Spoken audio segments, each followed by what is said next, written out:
Starting 3, 2, 1. Ladies and gentlemen, we're back. Welcome back to the 214 Sports Show. Well, two-thirds of us are back right now.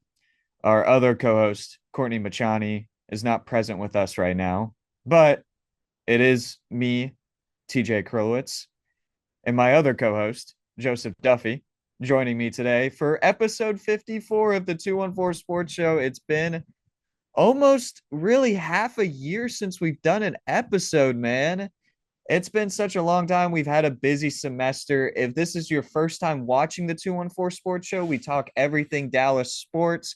We usually do it weekly. We're coming back, so we'll see. We're kind of looking at what times will be best for us to do it on a weekly basis, bi-weekly basis. We don't know yet, but we are a Dallas sports podcast. We talk everything Mavs, Rangers, Cowboys, unfortunately, and Stars. We're two college students, two journalism, sports media majors at the University of Texas at Austin, and we just love Dallas sports. We're both from the Dallas area. So Joseph, I'm gonna stop yapping for a second. I'll let you do some talking. How are you doing? You're muted, by the way. Yeah, you Yeah, got it. doing fine. But it's been an honor to get this podcast jumping again. Crazy to think we had 53 episodes prior to this one, but glad to be back with you, TJ. Wish Corey could be here as well. Surely he'll be back in the upcoming episodes as well. But yeah, we're Mhm. all from the DFW area. We have experience with the pain, the torture that is being a DFW sports fan, the patented fake comebacks that we see in almost every single sport. But recently, the Dallas Stars just had Truly a amazing. classic once again against the Golden Knights last night. As it stands, as we're recording this on a Wednesday afternoon. And Very true. so, I mean, there is a bright side, I guess, in DFW sports. The Texas Rangers just struck a deal. The Ranger Sports Network soon to broadcast games, whether it be You're in the right. area, but also on Victory Plus. And then the Cowboys, they're just the Cowboys. They're cowboying, I guess I should say. But the Mavs, Yeah. maybe they can build something. Who knows? Off a win against the Wizards. We'll see. And we will see as they play the New Orleans Pelicans tonight. And by the time this episode is published, we'll see the result of the New Orleans Pelicans game. Last time we played them just a couple weeks ago didn't go too well. We're a little bit more healthier this time, but still playing as the hospital Mavs for the time being. But anyways, yeah, episode 54. Let's get this thing started. As we have done before in the past, we've always named a Dallas athlete with the episode number. Last time it was legendary, number 53, Adolis Garcia, Wyatt Johnston. You got some crazy, crazy names for Dallas athletes, but number 54 here, look at this. All right. We got for the Cowboys, there's multiple. All right. You got Sam Williams. All right. This could be the Sam Williams episode. He's the current 54. You could also call it the Jalen Smith episode. Don't know. Don't know. Then you got the Chuck Halley and Randy White episode, two Hall of Famers for the and past Cowboys. Gotta be Randy White. Gotta You be. thinking we're out to be Randy White? All right, and Gotta. then we also got all right. So the Mavericks. All right, this one's just kind of a troll. All right, but Popeye Jones, come on, Oh, my Jones. an all-time Maverick for us. You gotta love his media day photo with the Mavericks. It's a classic. And then number 54. No 54 ever worn by the Stars, but number 54 for the Rangers. You want to talk? Jose Urena wore it last year. But Martin Perez, the Rangers legend, had some really good years with us, had some really awful years with us as well, but a champion with us nevertheless and a great Ranger.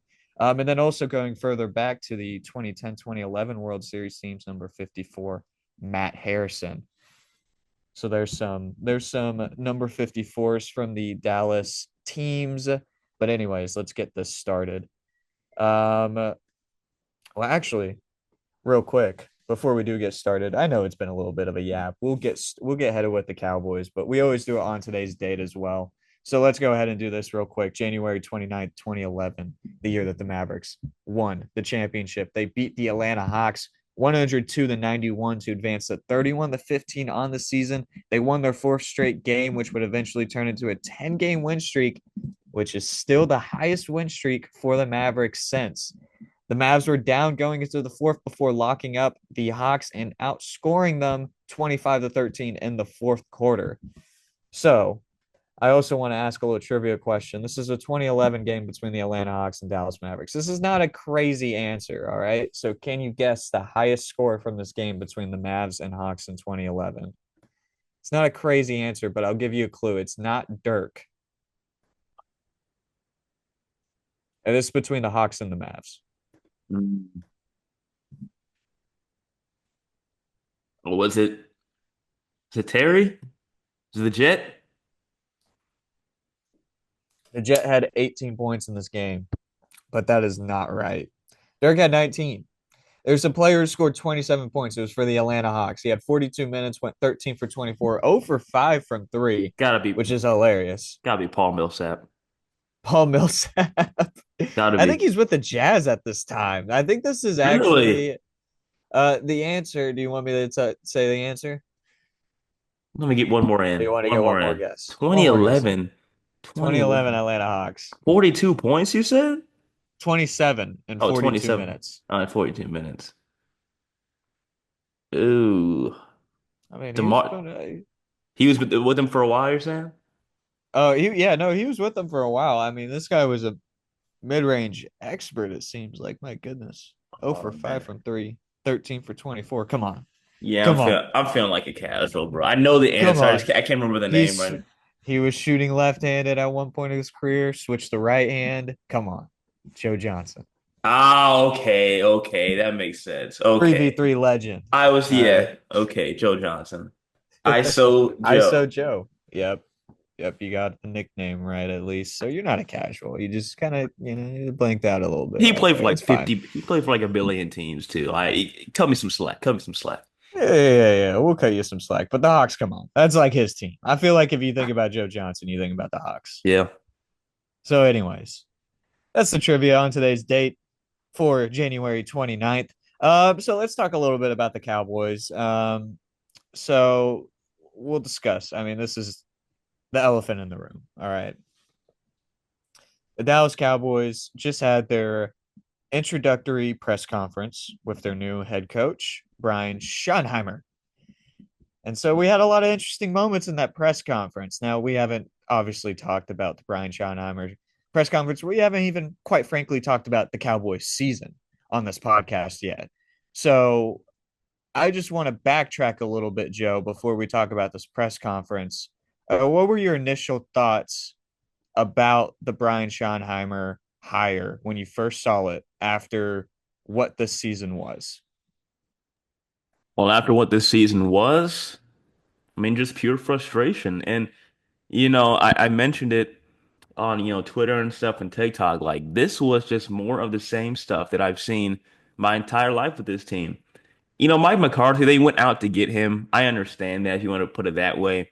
He was a hire that, they reached out to get because he was sitting on the couch. I believe he said he was just like, yeah, he was out like fishing or something, and he got a call or something. But when I think about this hire, this is the majority of what the Cowboys have been my entire life. Jason Garrett, in-house hire. Before that, you have other coaches that were in-house hires as well, from '03 to '09, and guys like Wade Phillips. And then you have a guy like Brian Schottenheimer, who was technically the OC this past season. Really, Mike McCarthy took over the play calling after a while, but he was really making the game plans, Brian Schottenheimer. This hire, it doesn't make sense to me. It really doesn't after what we saw this season. His offense historically has not been, exactly attractive to a lot of teams. There's a reason Seahawks fans wanted this guy gone back in the birth of the Let Russ Cook era. He's capable of having a high octane offense, but when people start adjusting to it, it almost is like he has no answer. His offense has kind of run to a wall a little bit.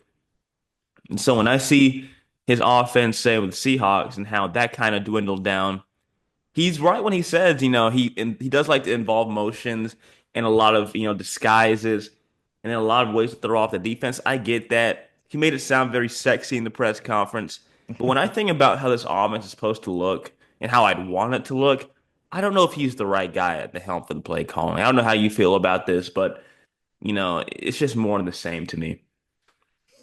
Well, to me, it seems like, yeah. I mean, you go into after this season, and it just seems like, even with the injuries, it just seems like this team isn't there yet. And and the offense is just abysmal at this point. You go from a couple years ago, from the offense that we had with Tony Pollard, having the wide receiver core of Amari Cooper, Michael Gallup, CeeDee Lamb, even people like Cedric Wilson on coming off the bench and stuff, and going to what we have now, where it's just, quite frankly, just CeeDee Lamb, a little bit of Jalen Tolbert, a little bit of Brendan Cooks, and you know Rico Daddle and Cooper Rush at QB. And there's no, the offense is just, it's abysmal right now. And for us to act like Brian Schottenheimer, who has not had the experience of turning offenses around in the past, to come in and do this, it just seems like it's a very, very, it's not an all-in move, like, of course, Jerry would say in the press conference, and again did say actually in this press conference, saying he's all in with his hire. So stupid. It's just, it's a tough hire. It's like, man, I don't even know. It just seems like this franchise operates like a low market team. Not like the aggressive go-getter state, the empire state of mind that the Lakers, that the Dodgers, that the Knicks or the Celtics have in their respective sports, that are the top teams. And we've said this a lot in this podcast. They are the most expensive, most valuable sports franchise in the entire world. And they're operating like they're a low market team, like they're the Rangers. They have to hire in person because Like nobody they're the wants to play Rays. for them. It's Yeah, like they're the unreal. Rays. It's Come actually on, like the bro. Rays. That's a great example, because they end up losing all the guys. They seem like they're always trying to cut salary. It's just it's so tough to watch an empire fall like this. I remember the days when I used to fall into this trap saying, how can we get this guy? I mean, the cap, I mean, the salary cap. We're going to have to re-sign him. How can we go out and get this free agent? When I see the Philadelphia Eagles, man, I'm sorry. I can't side with this stuff anymore. I mean, there's no way you can tell me that they can find a way year after year with their GM, Howie Roseman, finding a way to draft well, but also go out and recruit valuable free agents to enhance their defense every single year while we sit back and try to rely on our guys. We see this every single year. And I did the air quotes right there because it reminds me of what Stephen Jones did in the press conference. If you watched, he said, fans are talking about the 30-year drought. Bro, what are you putting air quotes for? It's real. It's legit. We are mad about not winning a Super Bowl for 30 years. I've never seen my team win a conference championship.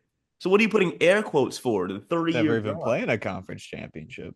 Oh my Lord, man. It's just unbelievable. So, his father obviously was a legend, Marty Schottenheimer. He couldn't necessarily get over the hump. But Brian Schottenheimer, I have nothing against him, the person. He seems like a nice guy, but the hire doesn't make sense, and they're setting this man up for insane ridicule. Seriously. Hmm. And he doesn't deserve it because there's not going to be any grace. If it was a proven coach who has at least been somewhere prior as a head coach and failed, there could be a little bit of grace saying, "No, it's just a rough start." But if this guy starts 0 and 2, if they start 1 and 4, if they start any time with a losing record, this dude is going to get destroyed by the Dallas media and the fans because you go out and get a guy who has never been a head coach. I mean, nobody expected this. I would have taken Deion Sanders literally over this guy. And I'm not the guy who was Hmm. on the Deion train necessarily because I thought he was more for college. But when you look at the pool of coaches that were looking for a head coach job, it's almost hilarious that the Dallas Cowboys, a team that you would think would be a coveted job, ends up with an in-house hire in Brian Schottenheimer. And they released the news of all days on a Friday night, which is not necessarily a good night for sports media for those who work in journalism. So Oh yeah, most just definitely. Also, real quick, Joseph, should I be in gallery mode? This is the first time recording on Zoom. Real quick, I think I am in gallery. am I I in gal? Should I be in gallery mode? well, I set the recording to gallery, so as long as I am in there, I think it's fine. Oh, okay, okay. Yeah. If you want to All right, change yeah. it, if you want to change it, you can. But I mean, I'm recording it, so it's up Yeah, to no, you. I'll see if I can even. I don't even know how to do it. I just know that I just remember that. But anyways, no. Let's just get back to this talk. I mean, it is like a very classic puppet hire. This is we've talked about. How the head coach of the Dallas Cowboys has been kind of an acting puppet for Jerry in these past couple years, especially Jason Garrett, maybe even Mike McCarthy. These coaches that don't really take the credit when the team wins, but will take all the blame when they lose, and kind of leave Jerry, kind of ridicule free. Um, and But this is a classic one, and you could even see that Jerry was setting him up for an insane amount of ridicule by his words in the press conference. And it just seems like Jerry has gone worse with responding to media in recent years, but I mean, this was an all-time mess up, and going and doing this guy pose over the Brian Schottenheimer and telling everybody that he was a huge risk of a hire. I mean, that is an all-time A low light. mocker actually Yeah, gaslighting us. He's actually it's a gaslighting us. mockery. He's It is mocking an us. it is an all-time low light from Jerry Jones speaking the media, because I mean, come on, you don't say that about your head coach. You're not going to say that. You wouldn't say that about Deion Sanders, even though I would say that that would be a huge risk. You wouldn't say that about Deion Sanders, though, because he does have that head coaching experience, and because Deion Sanders would hold you accountable for saying something like that. Brian Schottenheimer is not going to hold you accountable. He's going to sit there and listen to you and take the blame. And that's the thing, and it's just going to happen over and over again with the Cowboys. Unfortunately, this is the state of the Dallas Cowboys. They're in a state where Jerry Jones wants all the credit, and it's not rocket science to figure out. It's very obvious. Um, but anyways, do you have any other thoughts about the press conference? I mean, I liked it was I don't know if they were forced to, but I liked the move for all the players to like to really show up for their head coach.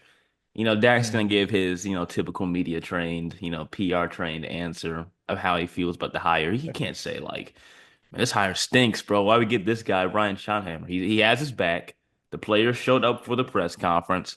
Now, like I said, I don't know if that's like, a requirement because Jerry Jones could have been like, I need all you players here to show up for the new head coach. It's a good look. He could have done that. But Yeah. regardless, it's good to have them there to show like they have support of their head coach. I thought that was pretty cool. Yeah, no, I think it was pretty cool. Um, Having, yeah, Dak Prescott, Jalen Tolbert, some of the defensive players there.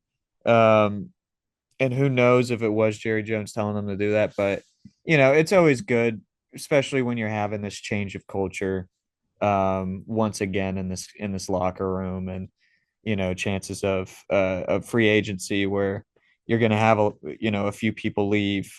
But other words, we do have kind of the rest of the staff being filled out as we speak, for Brian Schottenheimer. We just got news this morning that the vice president of player personnel, Will McClay, is coming back, which is good news for the Dallas Cowboys. He is big in some of the drafting that the Cowboys have done. I believe he's drafted like 15 Pro Bowlers or something like that, and these 10 or so last years that he's been here. Some of the notable players, of course, you got Zeke, you got Micah Parsons. He's been responsible for a lot of those picks. Zach Martin as well as one of them. Good to hear him coming back. Um, I'm sure you agree with me, right, Joe? You think he's a good re-sign? Yeah, for sure. All right, that's good. That's good. Good, we agree with that. Matt Eberfluss, a big low light Hey, of, yeah, yeah. Well, put the hands up. I mean, a big low light of head coaching from this year for the Chicago for Bears, one of the sure, for only few sure. to get fired in season, but he's getting hired as a defensive coordinator, which is how he got his head coaching job in the first place, as And being a I love it. very good DC. Yeah, yeah. So you could see that there's a lot of people who believe it's a great hire. And I don't know how to think about it too much. I just know that he's been a really, really unsuccessful head coach. Um, but a good buddy, not really a good buddy of mine, but a good Twitter buddy, guy I see all the time on my Twitter timeline, John Owning.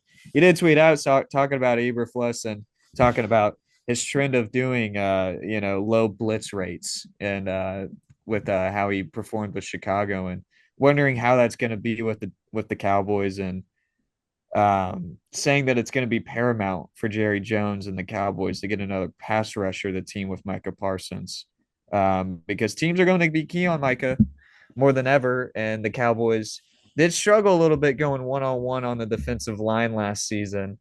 And so it is going to be an interesting, hire. It was, people were excited about Mike Zimmer too. And unfortunately, it didn't work out I as well. So, I am people. But Matt Eberflus, that Chicago defense was not bad. And that's a bright spot.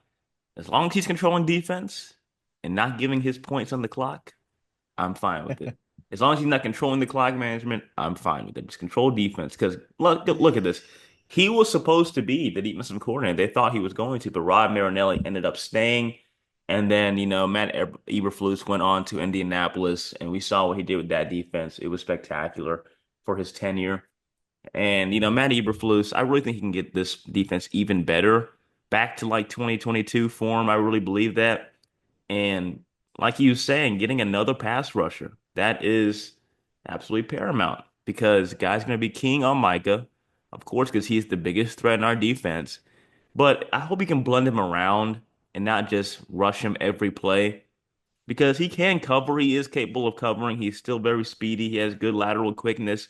But to mix up disguises and formations as well would be cool. So, I really love to see how he can change this defense, just control on one side of the ball, because we'll see how Schottenheimer does in the offense. I wouldn't give the guy a chance. I know we've criticized him a lot, but I'm willing to give him a chance. He's probably already heard all the negativity, and it's not his fault. most Like I definitely. said, it's the Joneses' fault. It's their fault for setting this man up for what's going to come. But wishing him the best, and hopefully this Eberflus hire works out well. They haven't hired an OC yet, have they? Like officially?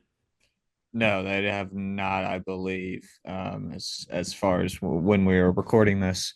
But yeah, I mean, I think it is, and to steal your word, I think it is paramount. I think that's what you said. It is Yeah. paramount for Cowboys fans to give Schottenheimer a chance.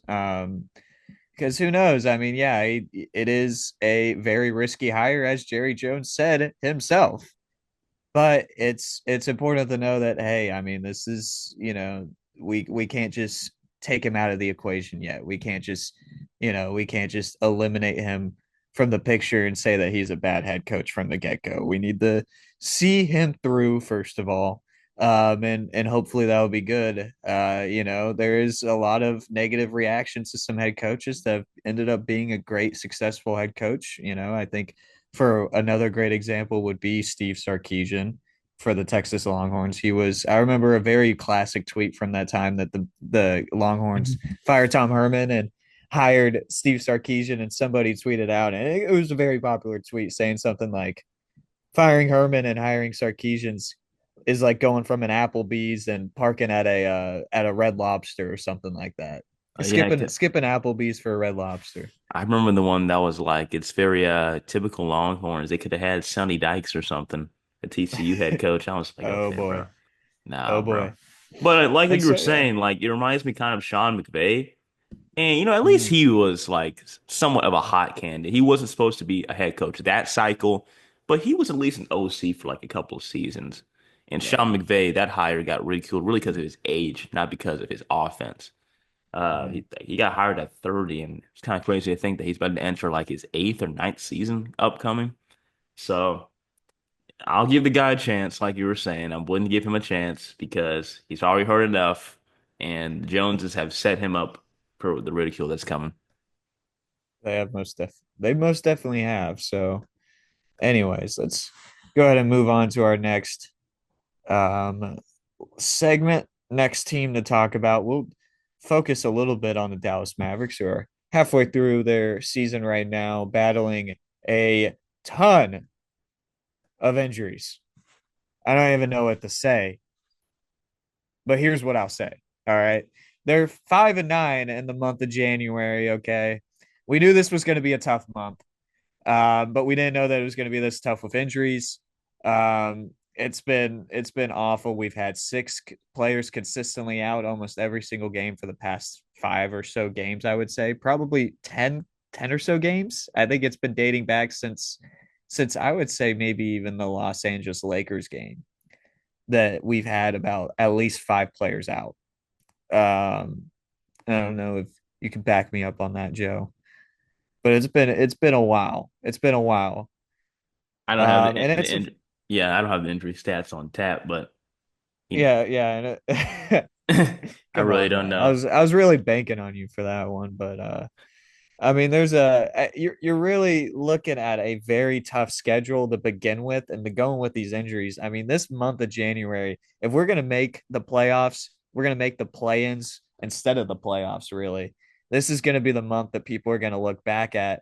Um, Looking at these nine losses, I mean, it's all against playoff teams. Seven of the nine teams are in the playoffs. You have Boston, Cleveland, Houston. Those are Memphis. Those are four of the top five teams in the league right now.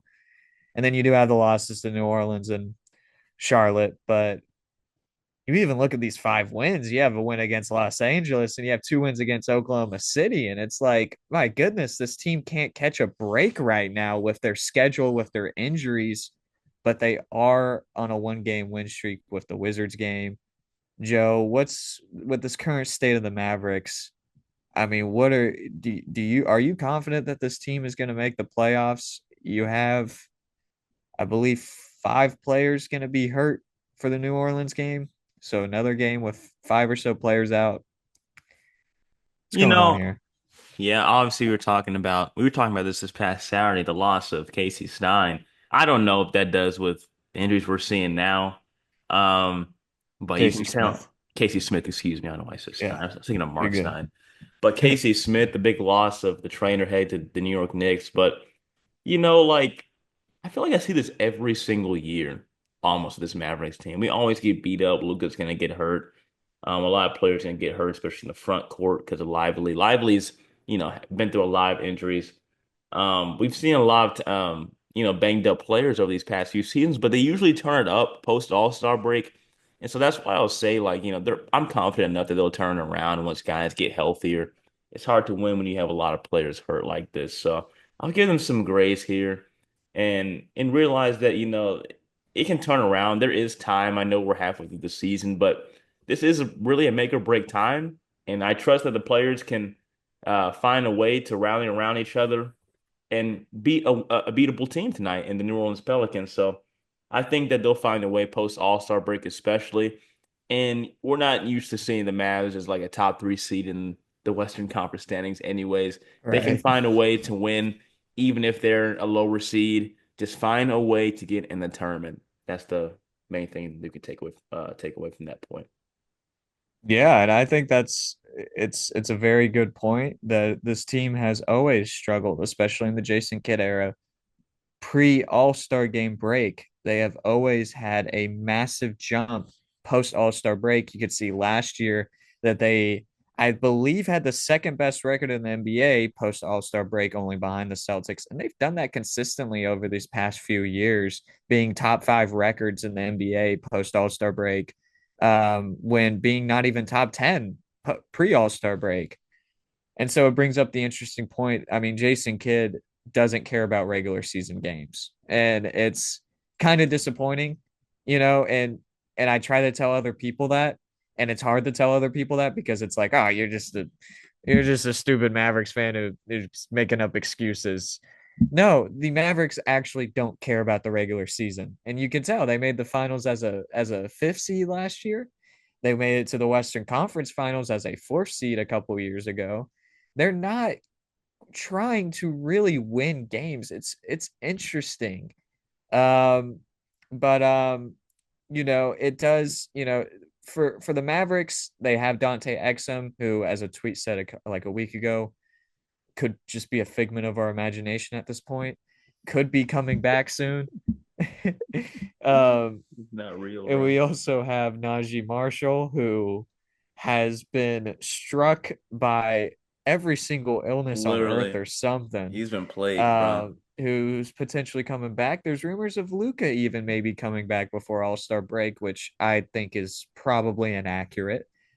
But with these players hopefully coming back and maintaining health, it's this team is one of the best in the West, and they will hopefully show that post All-Star break. Now, it is hopefully to be said, or not hopefully, but it is to be said that there's no say the Mavericks will ever get healthy this year.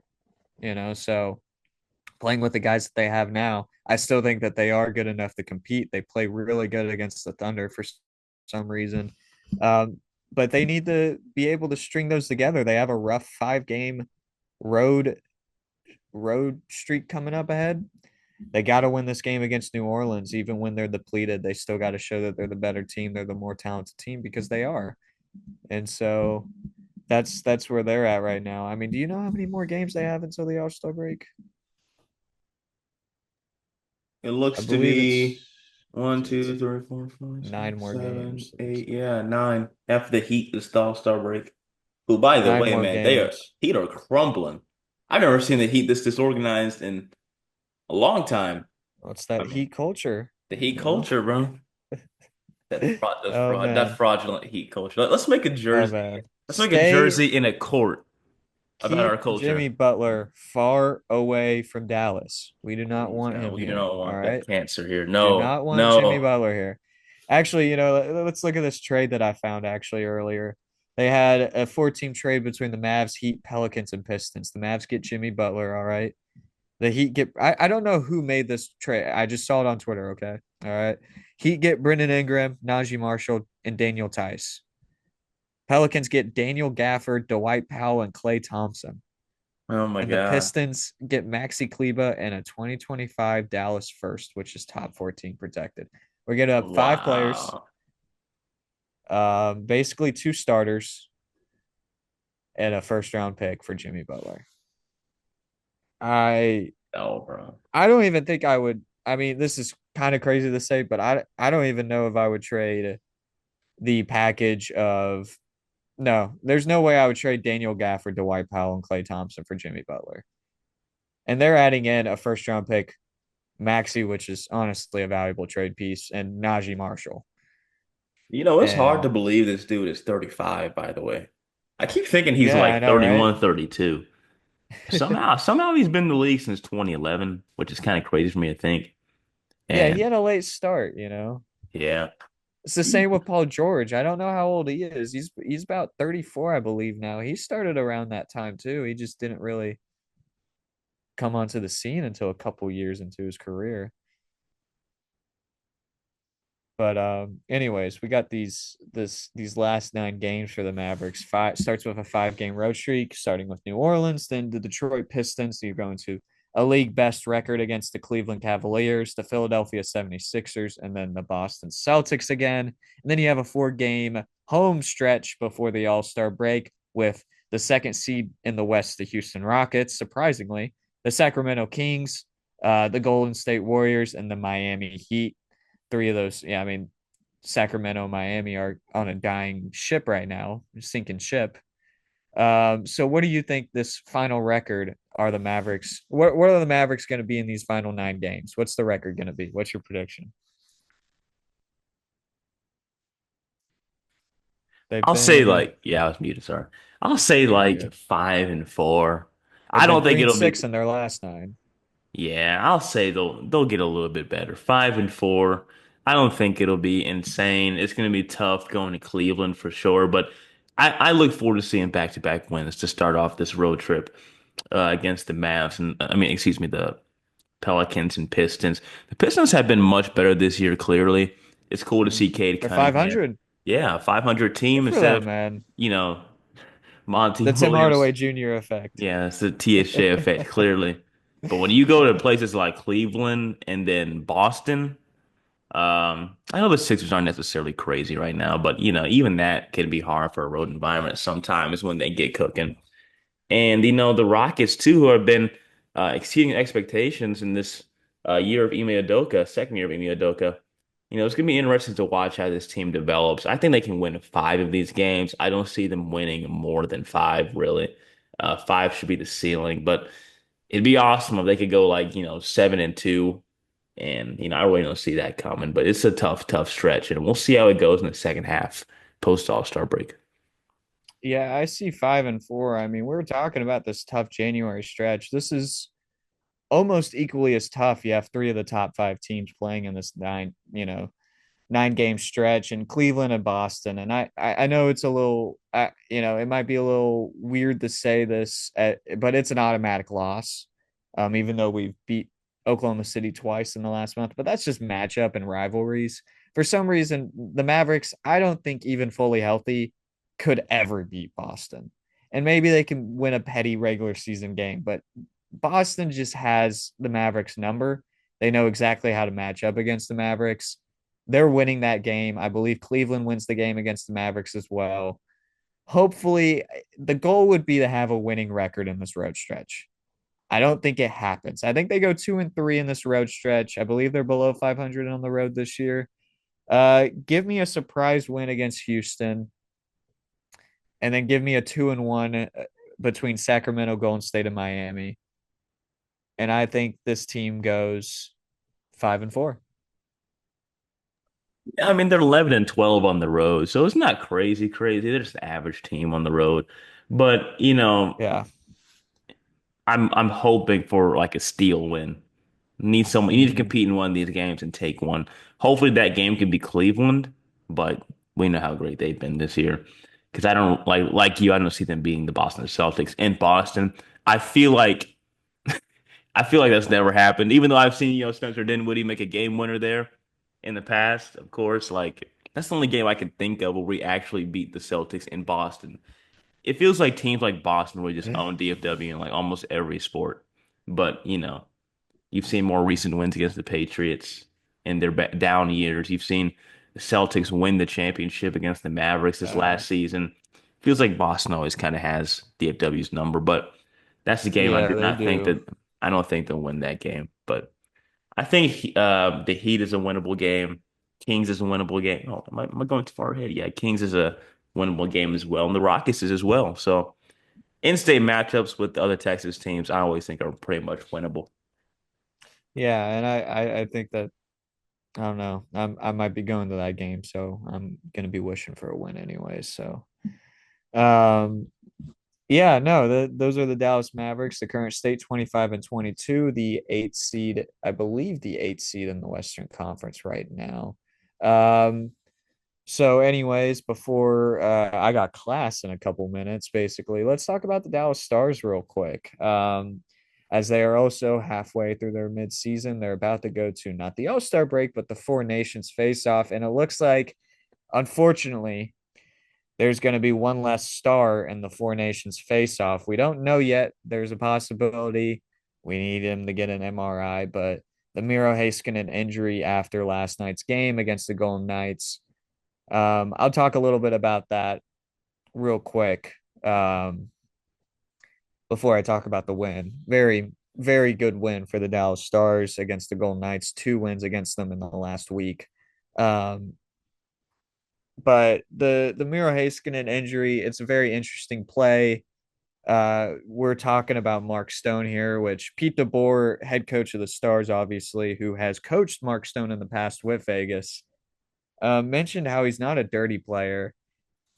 And you know, I don't think Mark Stone's a dirty player at all. I think he's just an aggressive player. I think he's an annoying player. He's like a Jamie Benn, but less dirtier than Jamie Benn. Jamie Benn is a kind of a dirty player at times.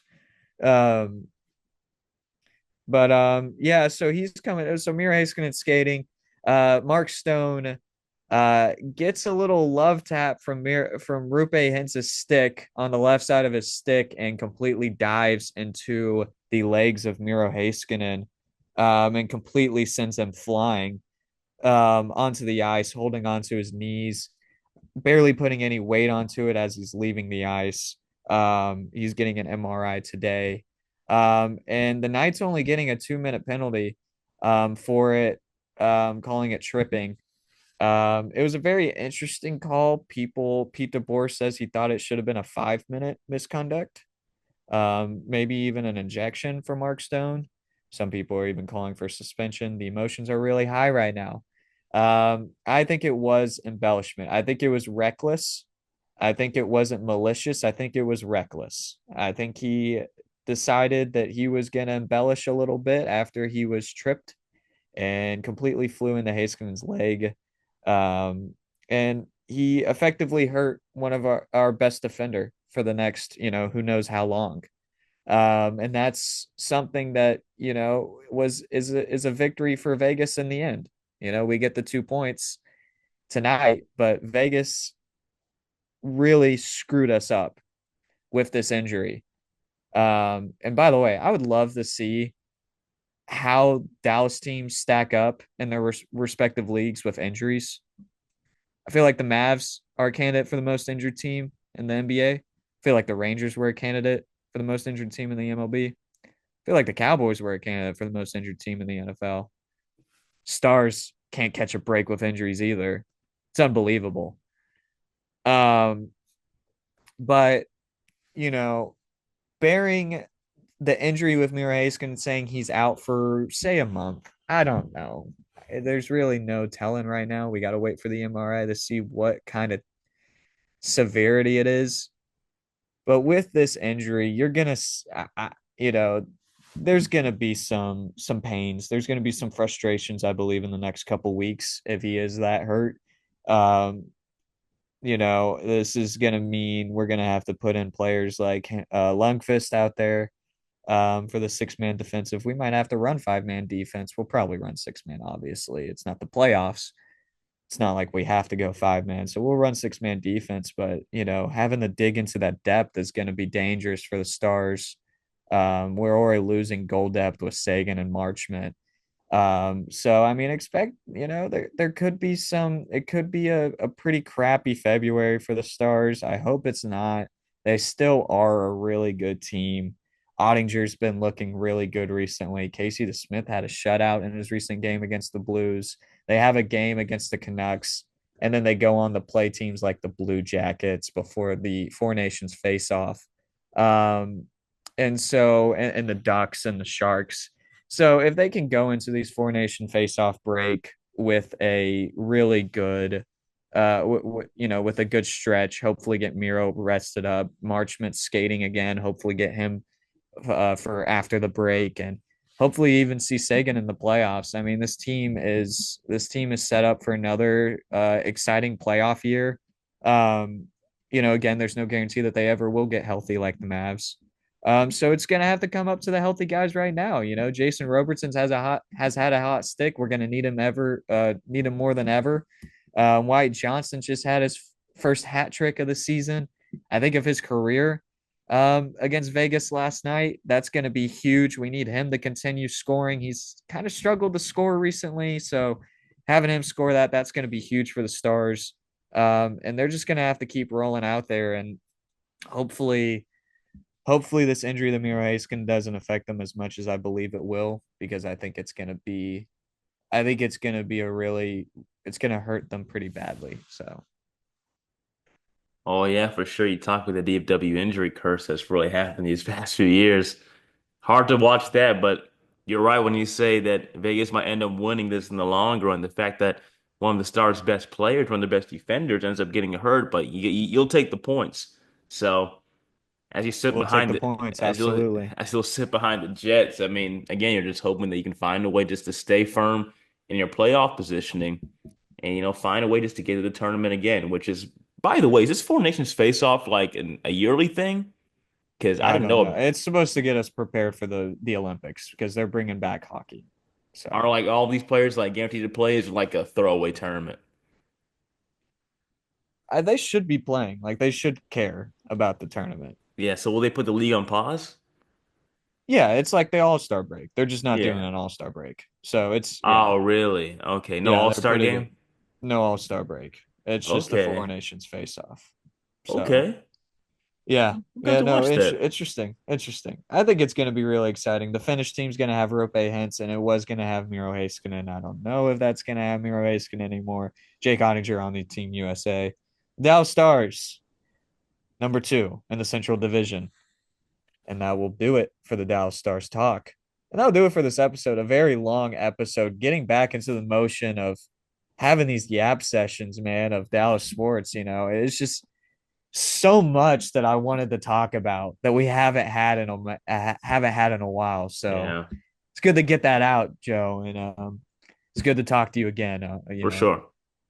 Get this podcast back, and hopefully you guys enjoyed this very long episode. Joseph, before we leave, do you want to quickly promote your social medias? Of course, TJ. Uh, you can follow me on Instagram and X, formerly Twitter, at Joseph underscore Duffy 99. You can also follow me on TikTok. It should be at Joseph underscore, I don't even remember. It's like at Joseph underscore Duffy 99. It might be the same. I really don't remember, but if you just type in Joseph Duffy, you'll see my account there. I don't have a crazy amount of followers, but I'll put out a take every blue moon. But yeah, Instagram, X, and TikTok for me. And you can follow me on Instagram at tj.krulowitz. On X, I will be tj underscore Krulowitz. I don't have a TikTok account. I'm not cool like Joe. I'm not like that. And if you want to follow our other co-host Courtney, who's missing from this episode, you can follow him on Instagram at Courtney Machani, and on X at C underscore Machani. And then also make sure to follow the 214 Sports Show. We are on YouTube and Spotify for episodes. That's where we post. Make sure to subscribe on those links right there. It'll be in the description for whichever platform you're watching on.